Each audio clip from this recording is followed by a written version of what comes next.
वंदे मातरम। आज हम एक नया अध्याय देखेंगे। चैप्टर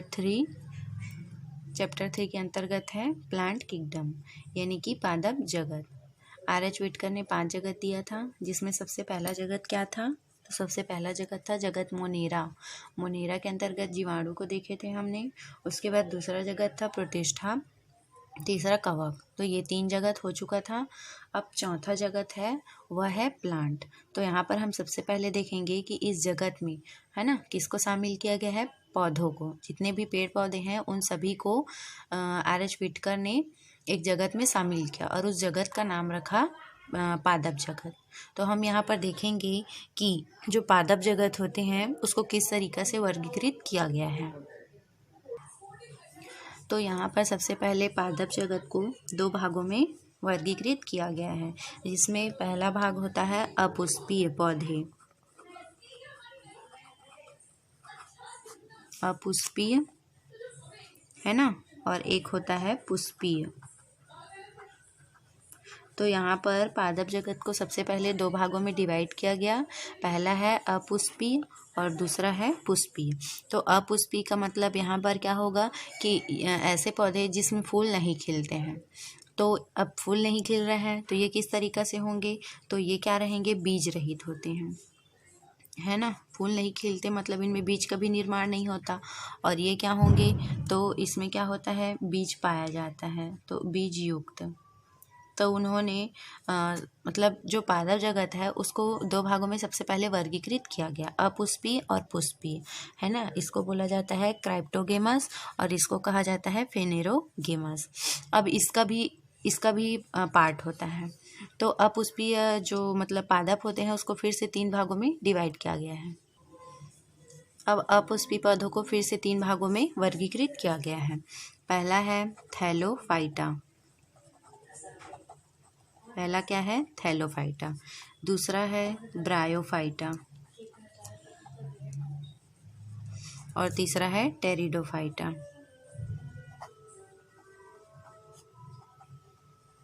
तो इस तरीक़ा से अपुष्पीय पौधे बीज रहित को 3 भागों में डिवाइड किया गया है, थैलोफाइटा, ब्रायोफाइटा और टेरिडोफाइटा। उसके बाद पुष्पीय पौधों को 2 भागों में डिवाइड किया गया है। अब हम देखेंगे कि पुष्पीय पौधों को 2 भागों में वर्गीकृत किया गया है, जिसमें पहला भाग है जिम्नोस्पर्मी। पहला क्या है? जिम्नोस्पर्मी। इसको नग्न बीज भी कहा जाता है। तो जिम्नोस्पर्म को क्या कहा जाता है? नग्न बीजी कहा जाता है। इसमें जो बीज बनते हैं उसमें बीज आवरण नहीं पाया जाता है ना, यानी कि जो बीज होते हैं वो विकसित प्रकार के नहीं होते हैं। और दूसरा भाग है एंजियोस्पर्म।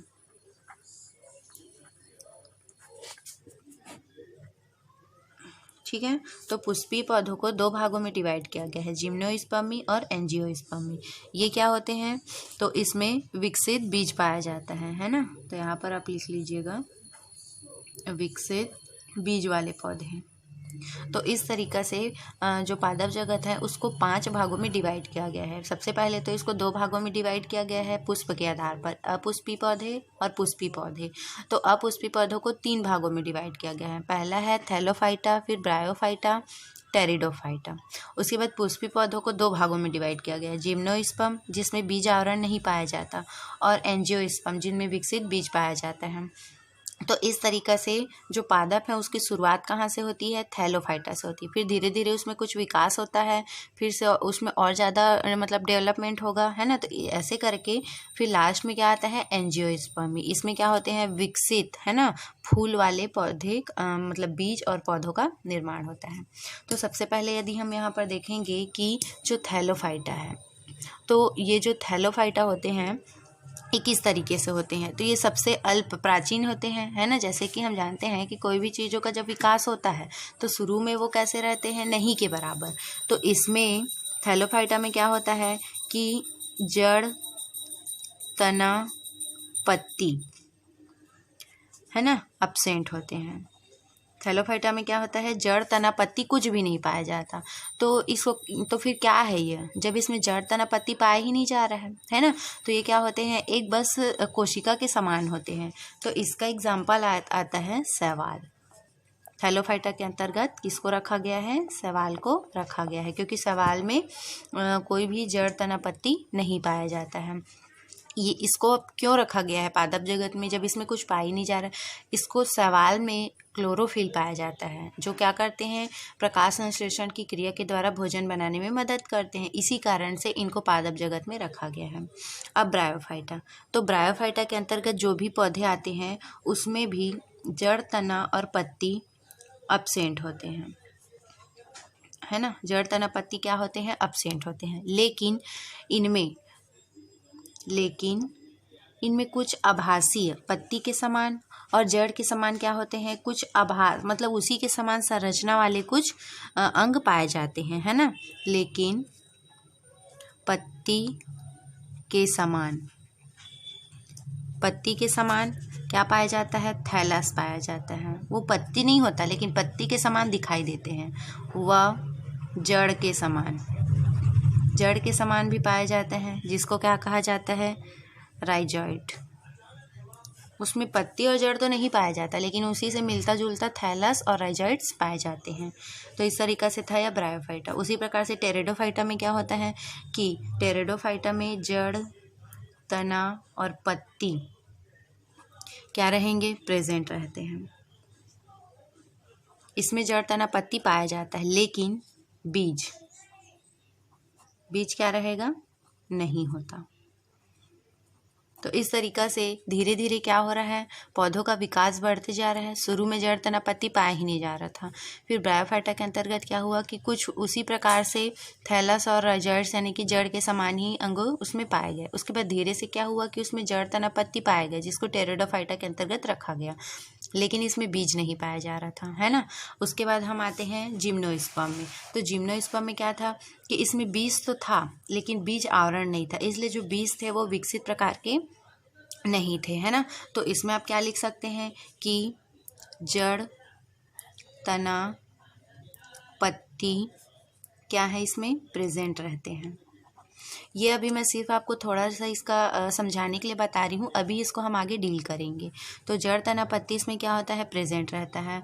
बीज भी यहाँ पर प्रेजेंट है। देखो धीरे धीरे बढ़ते जा रहे हैं, है ना। बीज यहाँ पर नहीं था, लेकिन अब जिम्नोस्पर्म में बीज तो प्रेजेंट होते हैं, लेकिन बीज आवरण, है ना, बीज का आवरण को क्या कहा जाता है? बीज आवरण कहा जाता है। तो ये क्या होता है? अब्सेंट होता है, इसलिए इसको जिम्नोस्पर्म के अंतर्गत रखा गया है। तो मेन इसमें यही है कि इसमें बीज आवरण नहीं पाया जाता। उसके बाद फिर किस में आते हैं? एंजियोस्पर्म में आते हैं। तो इसमें क्या होता है कि ये पूरी तरीक़ा से विकसित पौधा होता है। तो जड़, तना, पत्ती क्या होगा? इसमें प्रेजेंट रहते हैं, है ना। बीज भी प्रेजेंट रहेगा। बीज भी क्या होता है? इसमें बीज भी प्रेजेंट रहता है। बीज आवरण भी पाया जाएगा, बीज आवरण भी प्रेजेंट रहता है। तो इस प्रकार से लास्ट में जो एंजियोस्पर्म आते हैं, है ना, इसके अंतर्गत विकसित पौधे, पुष्प वाले पौधे पाए जाते हैं। तो एंजियोस्पर्म के अंतर्गत जितने भी पेड़ पौधे आते हैं उनमें विकसित फूल और बीज का निर्माण होता है। तो इस तरीक़ा से था यह वर्गीकरण। तो अब हम यहाँ पर सबसे पहला थैलोफाइटा को यहाँ पर डील करेंगे। तो थैलोफाइटा के अंतर्गत किसको रखा गया है? तो थैलोफाइटा के अंतर्गत आता है शैवाल। क्या आते हैं? शैवाल आते हैं। इसको इंग्लिश में कहा जाता है एल्गी। तो हम यहाँ पर किसको देखेंगे? एल्गी के बारे में हम यहाँ पर पढ़ेंगे। तो एल्गी जो होता है वह क्या है? तो इसमें जड़, तना, पत्ती नहीं पाया जाता है ना। तो इसका जब हम कैरेक्टर लिखेंगे तो किस तरीके से लिखेंगे? तो सबसे पहले हम क्या लिख सकते हैं कि इस वर्ग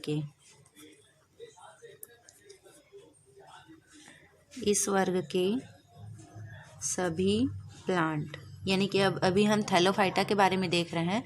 तो थैलोफाइटा के अंतर्गत जो भी प्लांट्स आते हैं तो उनमें क्या होता है? इस वर्ग के सभी प्लांट जड़, तना, पत्ती में विभाजित नहीं होते हैं।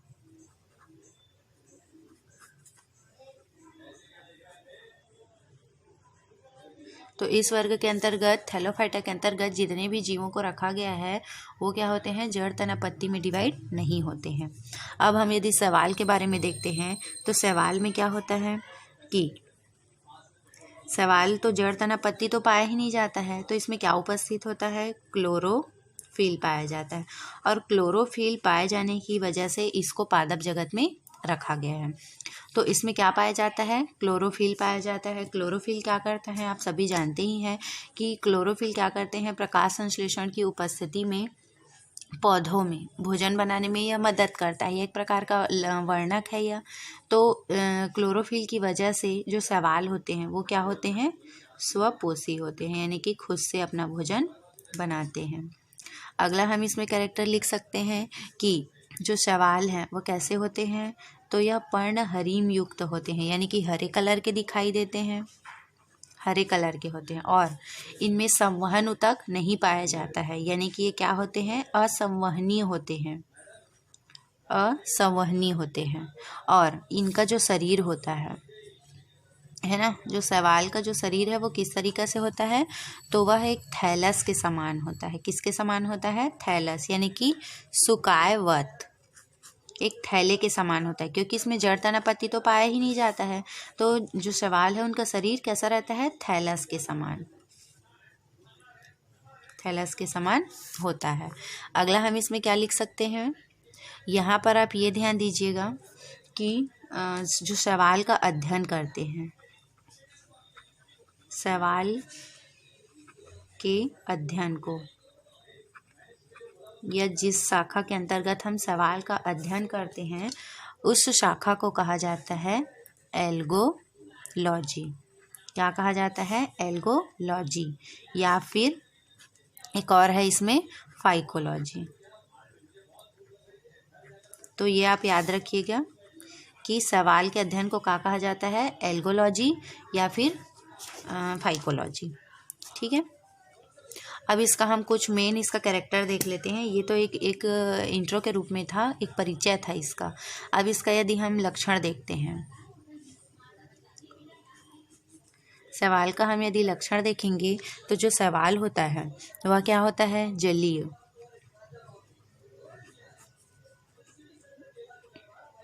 जलीय पौधा है। तो ये किस तरीका के जल में होता है, तो यह स्वच्छ जल में, समुद्र में, गर्म जल में, है ना, इस सब में यह पाया जाता है। इनका जो शरीर होता है, तो सबसे पहला लक्षण होगा कि ये जलीय पौधा है। और इनका जो शरीर होता है वह क्या होता है, जड़ तना पत्ती में डिवाइड नहीं होते। तीसरा कैरेक्टर इसमें क्या होगा कि यह स्वपोषी होते हैं। क्या होते हैं, यह स्वपोषी होते हैं। इनमें सेल वॉल प्रेजेंट होता है। अब पादप है तो पादप में सेल वॉल प्रेजेंट ही होता है, और वो सेल वॉल किसकी बनी होती है, तो वह सेल वॉल सेलुलोज की बनी होती है। ठीक है, मतलब शैवाल का जो सेल कोशिका भित्ति होती है वह किसकी बनी होती है, सेलुलोज की बनी होती है। उसके बाद इसमें जो रिप्रोडक्शन होता है, यानी कि प्रजनन, तो इनमें रिप्रोडक्शन कितने प्रकार से होते हैं, तो इसमें जो रिप्रोडक्शन होता है वह होता है वेजिटेटिव, वर्धी प्रजनन, और क्या होता है, एसेक्सुअल, अलैंगिक प्रजनन, और इसमें सेक्सुअल प्रजनन, मतलब सेक्सुअल रिप्रोडक्शन भी पाया जाता है। तो 3 तरीके से इसमें प्रजनन पाया जाता है, वेजिटेटिव, एसेक्सुअल और सेक्सुअल। अब यदि हम इसका वास स्थान देखेंगे कि शैवाल कहाँ कहाँ पर पाए जाते हैं, तो जो शैवाल है वह क्या है, एक जलीय पौधा है, तो वह अलग अलग प्रकार के जल में पाया जाता है। तो हम सबसे पहले यहाँ पर देख लेते हैं कि जल में, है ना, यानी कि स्वच्छ जल में कौन कौन से पाए जाते हैं। तो सबसे पहला यदि हम देखेंगे स्वच्छ जल में, तो स्वच्छ जल में कौन कौन सा पाया जाता है, तो वॉलवॉक्स, ये क्या है, सब शैवाल ही है ना, क्लोरेला, ये सभी क्या है, स्वच्छ जल में पाया जाता है। उसी प्रकार से और भी बहुत सारे हैं, वो आप बुक से देखकर लिख भी सकते हैं। अब जैसे कि समुद्री जल में, समुद्री जल में कौन कौन से शैवाल उपस्थित होते हैं, तो आप लिख सकते हैं सारगासम। और क्या लिख सकते हैं? ग्रेसिलेरिया। ये जो ग्रेसिलेरिया है इसको, ये इम्पॉर्टेंट है ना, तो इसको समुद्री घास भी कहा जाता है। ग्लेसिलेरिया को क्या कहा जाता है? समुद्री घास भी कहा जाता है। उसी तरीक़ा से गर्म जल में ऑसिलेटोरिया रहता है ना, जो ऑसिलेटोरिया नामक जो शैवाल है, ऑसिलेटोरिया, ये गर्म जल में पाया जाता है। तो इस तरीक़ा से था या उसके वासस्थान। इसके अलावा भी और बहुत सारे सवाल हैं, उसको हम आगे अभी एग्जाम्पल आते जाएगा तो उसके बारे में हम देखते जाएंगे। अब इसके बाद हम इसका क्या देखते हैं? मॉर्फोलॉजी, मतलब इसका आकार देखते हैं सवाल का। इसमें एक और चीज़ है, मतलब वो भी एक सवाल का नाम ही है, उसका नाम है प्रोटोडर्मा, है ना।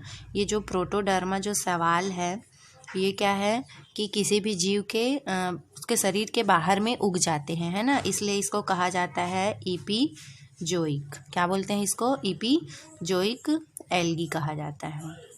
तो ये जो प्रोटोडर्मा जो सवाल है उसको क्या कहा जाता है? ईपीजोइक एल्गी। क्यों कहा जाता है? क्योंकि यह किसी भी जीव के शरीर पर उग जाते हैं, जैसे कि कछुओं में, है ना। ये जो प्रोटोडर्मा जो है वह कछुओं के पीठ के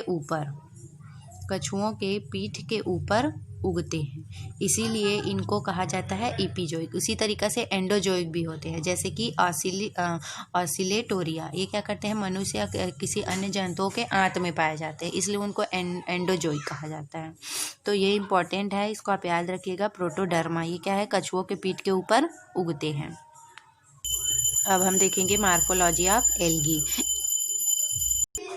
तो जैसे कि हमको पता है कि जो पादप जगत के अंतर्गत है ना, जो जीव आते हैं वो किस तरीक़ा से होते हैं, तो वो बहुकोशिकी और यूकेरियोटिक्स होते हैं। लेकिन किसी भी बहुकोशिकी जीवों की शुरुआत किससे होती है? एक कोशिकी से होती है ना। तो यहाँ पर हम देखेंगे शैवाल का आकार की, है ना, शैवालों की आकार की मार्फोलॉजी ऑफ एल्गी। तो ये निम्न प्रकार के होते हैं। तो इसके अंतर्गत पहला है एक कोशिकीय शैवाल। शुरुआत किससे होता है? शैवाल की एक कोशिकीय शैवाल से ही होता है। तो इसमें सबसे पहला था एक कोशिकीय शैवाल। तो इसके अंतर्गत कौन आते हैं? तो ऐसे शैवाल जो केवल एक ही सेल से बने होते हैं। तो यहाँ पर हम लिख लेंगे कि ऐसे शैवाल जो एक ही कोशिका से बनी होती है, ठीक है, इसलिए इनको क्या कहा जाता है? एक कोशिकीय शैवाल कहा जाता है। अब इसका एग्जाम्पल हम लिख लेंगे। इसका एग्जाम्पल में आ जाएगा, इसके अंतर्गत दो आते हैं। एक तो आते हैं चल, जो एक स्थान से दूसरे स्थान पर जा सकते हैं, और दूसरे होते हैं अचल, जो एक ही जगह पर रहते हैं। तो चल के अंतर्गत हम लिख लेंगे क्लेमाइडोमोनास।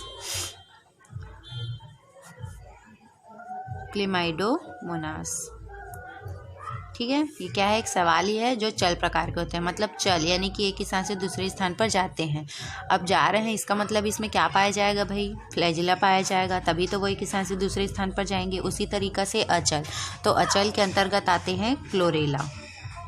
क्लोरेला जो है वह क्या होते हैं? एक जगह स्थिर होते हैं, लेकिन दोनों क्या होते हैं? एक कोशिकीय होते हैं। इसी प्रकार से हम यहाँ पर दूसरा देख लेते हैं। दूसरा है कॉलोनियल, समूह के रूप में। तो इसमें हम लिख लेंगे मंडलीय शैवाल, यानी कि वो एक कॉलोनी बनाकर रहते हैं।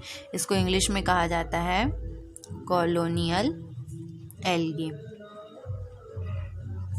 तो मंडलीय शैवाल यानी कि ये क्या रहेंगे? ऐसे शैवाल जो क्या पाए जाते हैं? इसमें कोशिकाओं का क्या पाया जाएगा? समूह पाया जाता है।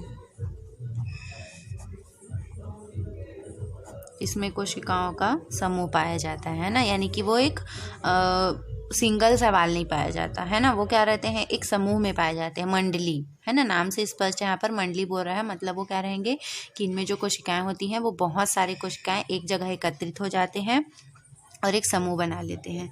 तो इसका एग्जाम्पल आप लिख लीजिएगा, वॉलवॉक्स।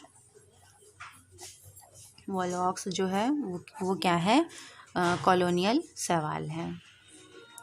यदि इसका हम एक डायग्राम देखेंगे कि कॉलोनियल एल्गी में क्या आते हैं, वॉलवॉक्स आते हैं। तो यहाँ पर बताया गया है कि वो एक कॉलोनी बनाकर रहते हैं। तो आप देख रहे होंगे कि इस टाइप का वॉलवॉक्स रहता है, उसमें बहुत सारे शैवाल यानी कि बहुकोशिकीय हो जाते हैं। सबसे पहला था एक कोशिकीय, उसके बाद दूसरा आता है बहुकोशिकीय। तो बहुकोशिकीय के अंतर्गत आते हैं कॉलोनियल शैवाल।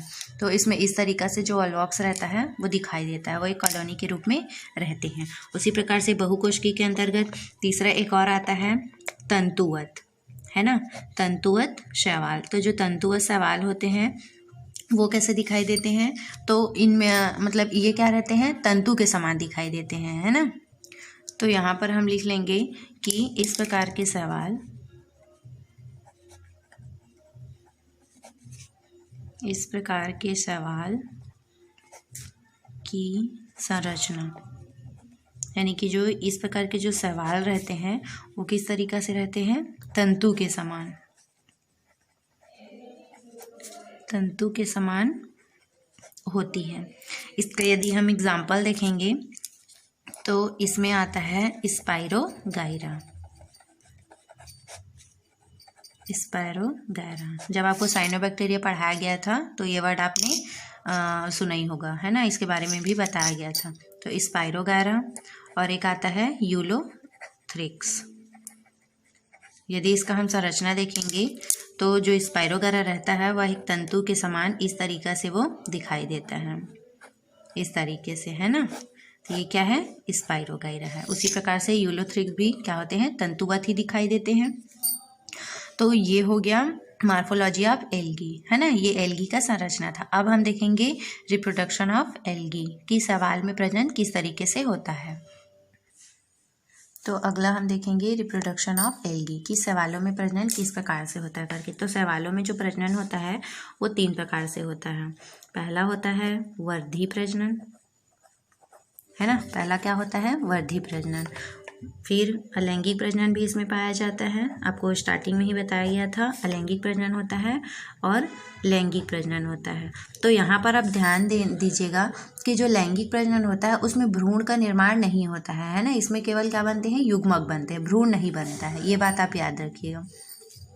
तो जो वर्धी प्रजनन होता है, तो शैवाल में जो वर्धी प्रजनन होता है वो किस माध्यम से होगा, तो वर्धी प्रजनन से आप क्या समझते हैं कि जो शरीर है ना, वो क्या होगा, जो शरीर होते हैं उसी से ही कुछ भाग अलग होकर संतानों का निर्माण कर लेते हैं।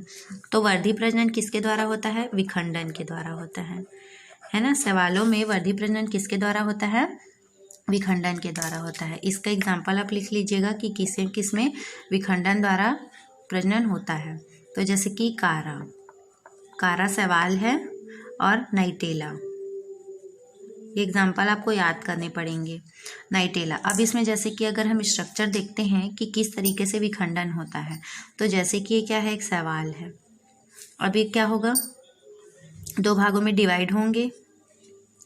तो इस तरीके से वो क्या होगा, इस तरीके से, है ना। धीरे धीरे उनके शरीर क्या होंगे, डिवाइड होंगे, विखंडित होंगे और फिर वो क्या हो जाएंगे, पूरी तरीक़ा से अलग होकर 2 शैवालों का निर्माण कर लेते हैं। अब हम अलैंगिक में देखते हैं। तो जो अलैंगिक प्रजनन होता है वो बीजाणुओं के द्वारा होता है। किसके द्वारा होता है, अलैंगिक प्रजनन बीजाणुओं के द्वारा होता है। वर्धी प्रजनन किसके द्वारा होता है, तो वर्धी प्रजनन होता है विखंडन होता है शरीर में इस प्रकार से। और अलैंगिक प्रजनन कैसे होगा, तो अलैंगिक प्रजनन बीजाणुओं द्वारा होता है। शैवाल में बीजाणु पाए जाते हैं जिसके द्वारा होता है। तो कौन कौन से बीज होते हैं, तो हम देख लेते हैं कि वो कौन कौन से बीजाणु पाए जाते हैं करके। तो जैसे कि जूस्पोर, है ना, जूस्पोर्स क्या होते हैं, ये चल होते हैं। किस तरीके के होते हैं ये, इनमें फ्लैजिला पाया जाता है, एक स्थान से दूसरे स्थान पर जाते हैं। उसी प्रकार से एप्लोनोस्पोर, स्पोर्स, ये भी क्या है, अचल है। ये जो स्पोर चल होते हैं और एप्लोनोस्पोर क्या होता है, अचल बीजाणु है, या अचल बीजाणु है। इसी तरीक़ा से अगला बीजाणु देख लेते हैं हम, सिस्ट भी पाया जाता है, जो एक बीज के समान ही कार्य करता है और शैवाल में प्रजनन में यह भाग लेता है। Endospore, endospores. तो इतने सारे बीजाणु होते हैं, अलग अलग प्रकार के पाए जाते हैं, जिसके थ्रू शैवाल में अलैंगिक प्रजनन होता है। उसी तरीक़ा से अब हम देख लेते हैं कि लैंगिक प्रजनन कैसे होता है। तो शैवालों में लैंगिक प्रजनन संयुग्मन के द्वारा होता है। संयुग्मन होता है ना, दो शैवालों के बीच में क्या होगा, फिजिकली रूप से संयुग्मन होता है। अब संयुग्मन किसका होगा, तो युग्मकों का होता है, युग्मकों का। तो ये जो है वो 3 प्रकार से पाए जाते हैं। तो इसमें सबसे पहला आता है आइसोगेमस। पहला क्या आता है, आइसोगेमस। फिर दूसरा होता है एनआइसोगेमस और तीसरा होता है ऊगेमस। तो लैंगिक प्रजनन शैवालों में 3 तरीके से होता है। आइसोगेमस, जिसको हिंदी में कहा जाता है समयुग्मकीय, समयुग्मकीय। एनाइसोगेमस को विषम युग्मकीय, विषम युग्मकीय।